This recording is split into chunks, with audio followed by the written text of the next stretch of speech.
छत्रपती शिवाजी महाराजांची समाधी ही महात्मा फुलेंनी शोधली आणि महात्मा फुलेंनी शोधून छत्रपती शिवाजी महाराजांची जयंती उत्सव त्या ठिकाणी त्यांनी साजरा केला।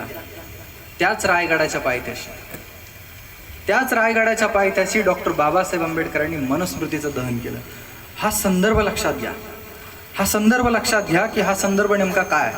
रायगडाच्या पायथ्याशी डॉक्टर बाबासाहेब आंबेडकरांनी मनुस्मृतीचं दहन केलं।